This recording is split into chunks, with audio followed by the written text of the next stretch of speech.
UK में आने के बाद आपको एहसास होता है कि कई ऐसी चीज़ें हैं, कई आपके ऐसे नॉर्म्स हैं या कल्चरल हैबिट्स हैं जो आप अपने साथ लेकर यूके में आ गई हैं और यहाँ पर उनका कोई फ़ायदा नहीं। इस वीडियो में मैं आपको बता दूंगा कि कौन सी वो 5 चीज़ें जो आपको यहाँ आकर नहीं करनी चाहिए, बल्कि कोशिश करनी चाहिए कि वहाँ से आने से पहले पहले इन चीज़ों को बदल दें। लेकिन ज़्यादातर होता यही है, जब आप किसी कल्चर या मुल्क में एंटर होते हैं वहीं जाकर वक्त के साथ साथ इन चीज़ों को बदल दें। पहले नंबर पर है लोग क्या कहेंगे मेंटेलिटी। अपने मुल्कों में चाहे इंडिया और पाकिस्तान, हम जो काम करते हैं हमारे ज़हन में ये सवाल होता है कि पता नहीं लोग इसके बारे में क्या कहेंगे। हमें फिक्र होती है मैंने जो चीज़ ली पड़ोसी क्या कहेगा, या जो मैं कर रहा हूँ पड़ोसी क्या कहेगा, खानदान वाले क्या कहेंगे या दुनिया वाले क्या कहेंगे। तो भाई आपको ये बताता चलूं कि यूके में हर बंदा अपने अपने काम में मसरूफ है। अगर आप ये साउथ एशियन डायलेमा लेकर आ रहे हैं तो भाई मेरे वहीं पर रहने दें, क्योंकि यूके में बोलने की लोगों को नहीं बल्कि सिर्फ एक चीज को इजाजत है और वो है टैक्स। अब वो टैक्स चाहे काउंसिल टैक्स हो, वैल्यू एडेड टैक्स हो, रो टैक्स हो या आपका एम्प्लॉय टैक्स। इसलिए मुन्ना यहाँ आकर ये भूल जाना कि लोग क्या कहेंगे, बल्कि ये सोचना भाई टैक्स कैसे देना है। आपको ये जरूर याद रखना पड़ेगा कि टैक्स किस किस को जाना है, क्योंकि अगर रोड टैक्स नहीं कराया तो गाड़ी नहीं चला सकोगे, काउंसिल टैक्स नहीं दिया तो आपको कोई बिल नहीं उठाएगा, और एम्प्लॉय टैक्स की आपको फिक्र करने की जरूरत नहीं है क्योंकि वो जब सैलरी आपकी आएगी उससे पहले ही वो ले जाएंगे, नो टेंशन। दूसरे नंबर पर आती है खाना अम्मी बना देंगी। तो भाई क्योंकि आप यूके में अकेले आएंगे इसीलिए अपनी अम्मी से आखिरी दिन तक खाना बनवाने से बेहतर है खुद 2-3 हांडियां सीख कर आना, क्योंकि आपको जो खुद बनाने वाली आदत है वो पहले साल बहुत मदद देगी। पहला साल इसलिए क्योंकि बाद में यार वैसे ही आपको आदत हो जाएगी। लेकिन अगर अपनी फैमिली के साथ आते हैं, मसलन अपनी बीवी के साथ आ रहे हैं, तो ऐसी सिचुएशन में आपको मुबारक हो क्योंकि आप एक ख्वारी से बच गए। लेकिन अगर आप उन खुश नसीबों में से हैं कि जिसकी वाइफ को भी खाना बनाना नहीं आता, तो मैं आपसे सिर्फ यही कहूंगा कि अगर आपकी बीवी आपका एक सच्चा प्यार था और आपके इस सच्चे प्यार को खाना ना बनाना आता हो, तो भाई वो खाना फिर आपको बनाना पड़ेगा। इससे यही रिजल्ट मिलता है कि भाई सच्चा प्यार करने की कोई जरूरत नहीं। मजाक था भाई, सीरियस ना लेना। तीसरी चीज आती है लेजीनेस। ये चीज मुझे यूके में 2-3 साल गुजारने के बाद समझ आई कि यूके में लेजीनेस आपको काफी कॉस्ट करती है। तो लेजीनेस सिर्फ आपका बिहेवियर की ऐसा एट्रीब्यूट नहीं है कि जिसकी वजह से आप समझते हैं बस मैं सुस्त सा रहूंगा, ऐसा नहीं है, बल्कि आपको ये फाइनेंशियली भी इशू आएगा। मसलन आप लेजीनेस की वजह से ये सोचें कि यार खाना मैंने घर में खुद नहीं बनाना बल्कि बाहर से मंगवाना है, तो ऐसी सिचुएशन में आपको बता दूं कि बाहर का खाना आपको ज्यादा महंगा पड़ेगा।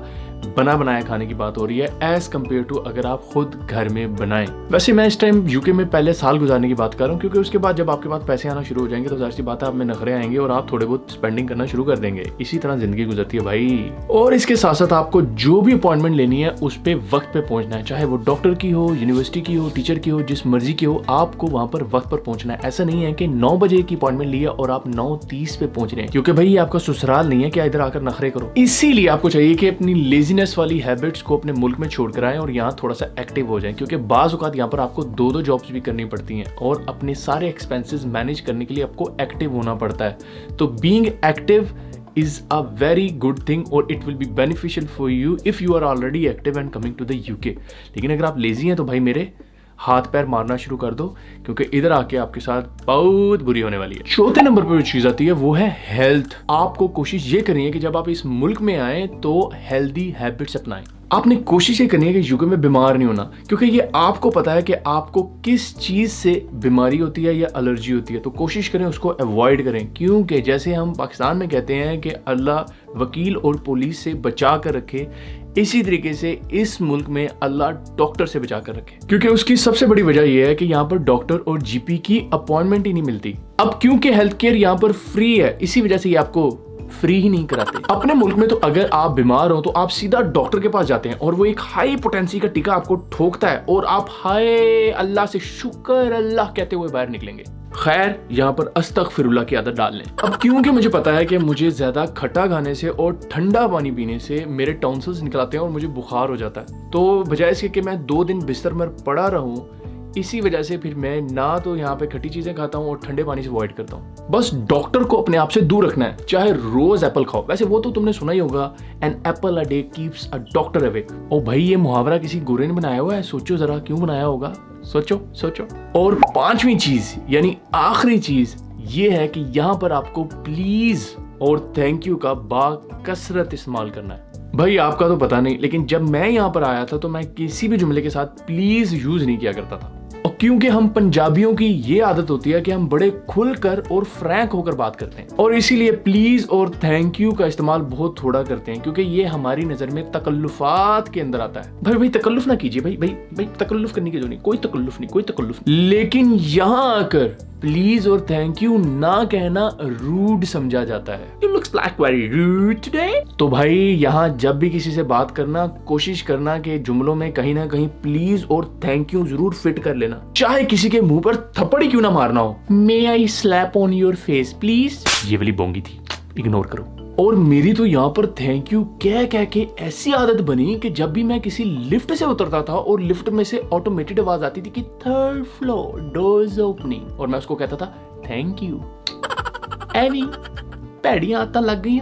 लेकिन एक चीज आपको बताता चलूं, ये प्लीज और थैंक यू कहने से एक चीज आपके अंदर ऑटोमेटिकली डेवलप होना शुरू हो जाती है, और वो है आजिज़ी। मेरी नजर में ये प्लीज और थैंक यू कहना इतना अच्छा है क्योंकि ये आपकी ईगो को आहिस्ता आहिस्ता खत्म करता है, जिसको हम फ्रैंकनेस और आपस के अंदर कहते हैं कि हम खुल के बात कर रहे होते हैं। बात का ये चीजें हमें रूडनेस की तरफ लेके चली जाती हैं, और ये आपको ऐसे नहीं पता चलता जब तक आप किसी दूसरे एनवायरनमेंट में जाकर इस चीज को देखें ना। इधर के लोगों को आप देखोगे कि ये लोग बड़े पोलाइट हैं, ये बहुत अच्छे लोग हैं, इनका टेम्परामेंट अच्छा है।